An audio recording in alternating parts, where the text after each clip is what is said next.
नमस्कार मित्रांनो, एका नव्या व्हिडिओमध्ये सर्वांचे स्वागत आहे. तर मित्रांनो, आज विठ्ठल केसरी मैदान पार पडत आहे आणि त्या मैदानात रुद्रा शेठ गटपास झालेला आहे. तर रुद्राबद्दल संपूर्ण माहिती जाणून घेऊया, जो की अहिल्यानगरवरून बैल येत असते. तर चला, तो संपूर्ण ग्रुप आपल्यासोबत आहे. नमस्कार दादा. नमस्कार. सर्वप्रथम आमच्या प्रेक्षक वर्गांना आपली ओळख कळवा. माझं नाव प्रदीप साधे, हां,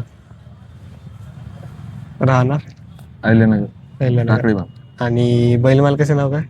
वैभव शेटमाईट. हां. आणि पावती काय नावाने असते दादा? पावती रेणुका माता प्रसन्न कुमार पार्थ गौरव मैट हं. या नावाने असते पावती. या.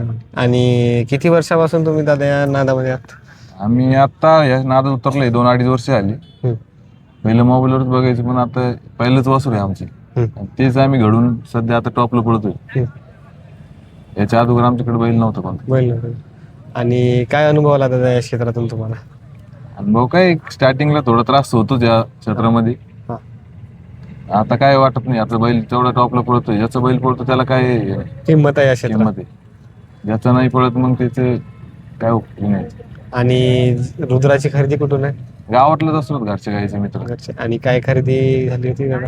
खरेदी काय, ते घरच्या गाईचे असल्यामुळे काय एकदम त्याचं भेटलं. बारीक वासरू असताना घेतले. हा, 5-6 महिन्याचं असताना भेटलं. आणि आजपर्यंत याचे रेकॉर्ड काय राहिले दादा रुद्राचे? ते जाईल त्या मैदानात तो राहतोच. जेवढे चांगले मैदान झाले त्या ठिकाणी तो राहिलेला आहे. संभाजीनगर आणि अहिल्यानगर धरलं तर भरपूर ठिकाणी त्याची एक नंबर आहे. हा, 1 नंबर. आणि त्याचे सध्याला 21-25 गुलाल झालेले. आणि दाती वगैरे काय आहे दादा? स्वतःला दुसरा आहे. दुसरं आहे का? दुसरा. आणि मला वाटते बरेचशा मोठमोठ्या नंदींबरोबर पडलेला आहे नामांकित. भरपूर सातारा भागात भरपूर बैलात पळालेला आहे. पेडगाव इंद केसरी आपलं लक्षाबाई. लक्षात पळालेला आहे. साखरवाडीचा भाव बावरे. पळालेला आहे. वेगाचा शेवट सार्जात पळालेला आहे. आपला शनी शिंगणापूरचा चित्रात पळालेला आहे. भरपूर असे बैल आहेत लखनमध्ये पळालेला आहे. आणि आज कुठल्या नंदी बरोबर पडाल दादा? आज आपल्याच मित्राचं आदत वासरू होतं. हां.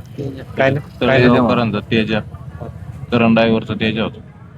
आणि कितव्या गटाला होती गाडी? गाडी 5 नंबर गटामध्ये 8 नंबर तासाला. 8 नंबर तासाला. आणि मस्त प्रकारे गाडी पडली दादा. गाडी चांगली पळली. गाडी याच्या अगोदर पण आम्ही बीडच्या मैदानात पळवली होती. गाडीने 1 नंबर केला होता. त्याच गाडी त्याच बेसवर इथं पळवली आणि सुट्टा गट पास केला गाडी. आणि आज धुरकरी वगैरे कोण होते? धुरकरी आमचं घरचं आहे. हा ड्रायव्हर नगर. आणि मला वाटतं दादा तुम्ही अहिल्यानगरवरून येत असता. अहिल्यानगरवरून कमसे कम किती किलोमीटरचा प्रवास करतो तुम्ही दादा याशी? आम्हाला 200 किलोमीटर पडलं. 200. आणि सलग 200 किलोमीटरचा प्रवास करायला लागतो ना? हा, करावंच लागतं. आता जसा रुद्रा शेठ तुमच्या दावणीला आहे, तर त्याच्याकडून काय अपेक्षा दादा तुम्हाला या क्षेत्रात? अपेक्षा म्हणजे आता पहिलंच वासरू होतं. भरपूर अपेक्षा म्हणजे जशा पळतोय तशा अपेक्षा वाढत चालल्यात. बस जिंदगी श्री करायचं बस. बाकी आता जाईन त्या मैदानात आपल्या अशा लाखाच्या मैदानात असतो गुलाला. मग जिंदगी श्री झाला पाहिजे लवकर. तेवढी अपेक्षा आहे. आणि जे मालक वगैरे असतात ते येत नाही का सलग मैदानात? असतो मालक पण मैदानामध्ये, पण मग जर जादा लांब असलं तर मग नसतो. म्हणजे मग जवळच्या आसपास 100 किलोमीटरच्या आसपास मग असतो मालक. असतो. आणि किती लोक सांभाळ करत असतात दादा त्या नंदीच्या? आता टीम भरपूर मोठी, पण आता लांब आलो त्यामुळे टीम जरा कमी. 10-12 जण आहेत आम्ही. बाकीचे खाली गेलं ड्रायव्हर आणि सुट्टी मेकर 2 जण. आता जसा तुमचा हा जो नंदी आहे सलग गुलालात असतं आणि पैराला वगैरे अडचण येत नाही काय? नाही, पायऱ्याला जर बैल पळत असला तर नाही अडचणी येत. हां. तर मग बैल जर थोडा कमी असला तर मग अडचणी येतात. पहिल्या स्टार्टिंगला भरपूर अडचणी आल्या. हां.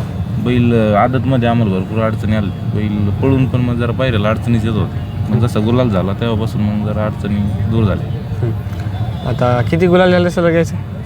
20-25 गुलाल झाले. 20-25 गुलाल झाले. आणि सर्वात म्हणजे बघण्याला कसं कुठला मैदान होता की त्या मैदानात तुमच्या गुलाल झाला म्हणून मोठा? आमच्या गावामध्ये 3.5 लाखाचं मैदान होतं. तिथं 2 नंबर केला होता. आणि परत 1.5 लाखाचं एक मैदान होतं, तिथं 1 नंबर केला होता. भरपूर मैदान आहेत अशी. म्हणजे मोठ्या रकमेचं मैदान झालं असेल तर 3.5 लाखाला 2 नंबर केला होता. जर जसा वासरू तुमच्या कंटिन्यू पळत आहे तर कुठल्या मालकाची वगैरे मागणी आली असेल मोठ्या का? मागणी जसं पळतोय तसा भरपूर लोकांची मागणी आली, पण मालकाचं द्यायचं नाही असं म्हणणं आहे. आता पूर्ण तुमची युवा पिढीचं आहे ना, युवा गँगच आहे? हा, सगळी नवीन मुलं आहेत. म्हणजे पहिल्या मोबाईलवर बघून नाद लागला आणि चांगला पळाला वासरू. आता जे आपल्या वयातले जे मुलं आहेत त्यांना काय संदेश द्यायला या क्षेत्राबद्दल? क्षेत्र जर केलं तर तसं म्हणजे व्यवसाय वगैरे काही करून क्षेत्र केलं पाहिजे. तसं क्षेत्र म्हणजे अवघड आहे मग तसं. अवघड. धंदा पाणी वगैरे बिझनेस वगैरे करून या शेतात उतरावं. हां हे सगळं करून या क्षेत्रात उतरावं. अशी कुठली गोष्ट वाटते तुम्हाला का आपला हा जो बैलगाडा क्षेत्र आहे या क्षेत्रात हे बदल व्हायला हवी म्हणून? नाही बदल तर आता म्हणजे बऱ्यापैकी चांगलं चालू झालेलं आहे. तर बदल काय असं वाटत नाही. बाकी हे फक्त पुढं ते पब्लिकचं याचं त्याचं थोड्या अडचणी येतात. संयोजकांनी ते व्यवस्थित केलं पाहिजे. बाकी काही अडचण नाही. जसे हे क्षेत्र आपले टिकून राहायला पाहिजे बैलगाडा क्षेत्र, त्यामुळे बैल मालकांना काय संदेश द्यायला जातो? करू नका हा, वाद म्हणजे भांडणं बिन्न झाले नाही पाहिजे तर बैलगाडी क्षेत्र टिकून राहील. हां पायऱ्यामुळं अडचणी येतात म्हणजे फसवाफसवीचा जरा खेळ चालतो. बाकी काही नाही. आता आजच्या मैदानाबद्दल काय सांगाल? नाही, आजचं मैदान चांगलं भरलेलं आहे. फाट्या वगैरे पण चांगले आहे. आयोजित पहिल्यांदा मैदान भरवलेलं आहे पण मैदान चांगलं भरलेलं आहे. आज वाटते का आपली गाडी जी आहे ही ती अपेक्षा आहे. मागच्या मैदानात 1 नंबर करून आलेली गाडी तर या मैदानात बोलायला तर आहे याची अपेक्षा आहे. बाकी काही नाही. आता जो तुमच्यासोबत वासरू पडत असते त्याच्या काय रेकॉर्ड राहिलेलं होतं? ते मित्राचंच वासर होतं पहिलं. ते गटाला पळालं व्यवस्थित पण त्याला बैल पुरत नव्हता सीमेला. मग आता ते आपल्यासोबत त्याचा पहिला नंबर झाला आणि आता परत दुसऱ्यांदा गाडी म्हणजे पळवली. चांगली पळती गाडी. चला धन्यवाद दादा, तुम्ही आम्हाला एवढी माहिती दिली. पुढच्या मैदानासाठी ऑल द बेस्ट. थँक्यू.